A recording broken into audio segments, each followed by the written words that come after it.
ఆ జిల్లా అధికార పార్టీలో కీలక నేతలకు కొదవలేదు. అంతా రాష్ట్ర స్థాయిలో చక్రం తిప్పే నేతలే. అందుకే నామినేటెడ్ పోస్టుల కోసం తీవ్ర పోటీ నెలకొంది. బడా నేతలు తమ అనుచర గణానికి పదవులు ఇప్పించుకునేందుకు ఎవరికి వారే పట్టుదలతో ఉన్నారట. తమ మాటే నెగ్గాలని పంతం పడుతున్నారు. ఇదే ఇప్పుడు పార్టీ అధిష్టానానికి పెద్ద తలనొప్పిగా మారిందిట. ఇంతకీ ఎవరా నేతలు? ఏ పదవుల విషయంలో వారంతా పట్టుదలకు పోతున్నారు?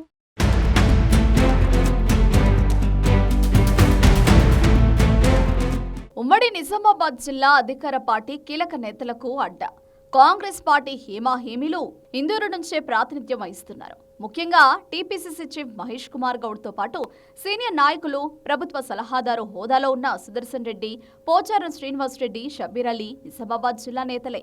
అటు కాంగ్రెస్ అధిష్టానం కూడా రాష్ట్ర స్థాయి పదవుల భర్తీలో ఉమ్మడి నిజామాబాద్ జిల్లాకు అధిక ప్రాధాన్యమిస్తూ వస్తోంది. అయినా ఆశావహుల సంఖ్య పెరుగుతూనే ఉన్నాయి.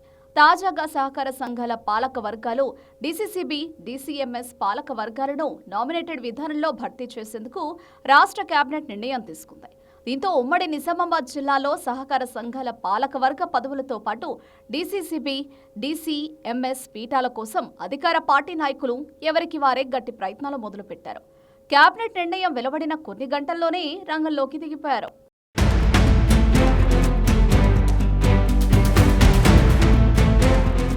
కాంగ్రెస్ ప్రభుత్వం అధికారంలోకి వచ్చి 2.5 ఏళ్లు పూర్తయింది. దీంతో జిల్లాలో నామినేటెడ్ పదవులు ఆశించేవారు కళ్లు కాయలు కాసేలా ఎదురు చూస్తున్నారు.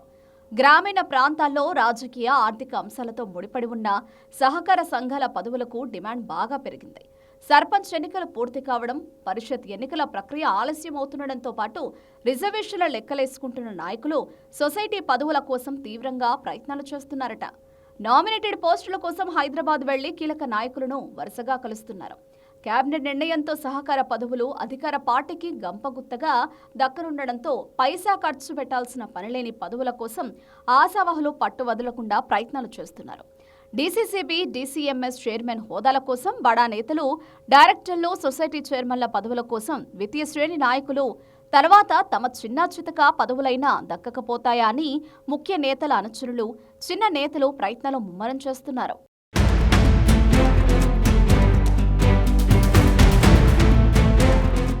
నిజామాబాద్ కేంద్ర సహకార బ్యాంక్ అధ్యక్ష పీఠం కోసం విపరీతమైన పోటీ నెలకొంది. గత బీఆర్ఎస్ ప్రభుత్వంలో అప్పుడు కాంగ్రెస్ పార్టీలో ఉన్న సీనియర్ నేత పోచారం శ్రీనివాస్ రెడ్డి తనయుడు పోచారం భాస్కర్ రెడ్డి చైర్మన్ గా ఎన్నికయ్యారు. కాంగ్రెస్ పార్టీ అధికారంలోకి రాగానే ఆయనపై అవిశ్వాసం పెట్టి ఆ పదవిని రమేష్ రెడ్డికి ఇచ్చారు.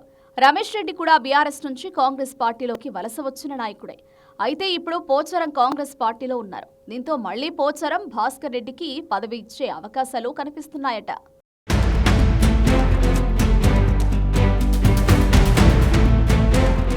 టీపీసీసీ చీఫ్ మహేష్ కుమార్ గౌడ్, సుదర్శన్ రెడ్డి, షబ్బీర్ అలీ ముఖ్య అనుచరులు కూడా డీసీసీబీ చైర్మన్ పదవిని గట్టిగా ఆశిస్తున్నారట. వీరికి తోడు కాంగ్రెస్ పార్టీలో ద్వితీయ శ్రేణి నాయకులు, ఏళ్లుగా పార్టీని అంటిపెట్టుకుని ఉన్నవారు డీసీసీబీ పదవిపై ఆసక్తి చూపిస్తున్నారట. ఇంతమంది ఆశావహుల మధ్య ఈ కీలకమైన పదవి ఎవరికి దక్కబోతుంది అనే ఉత్కంఠ ఉమ్మడి నిజామాబాద్ జిల్లా అధికార పార్టీలో నెలకొంది. మరోవైపు పార్టీ అధిష్టానానికి కూడా ఈ పదవి భర్తీ పెద్ద టాస్క్గా మారబోతున్నట్లు చర్చ నడుస్తోంది.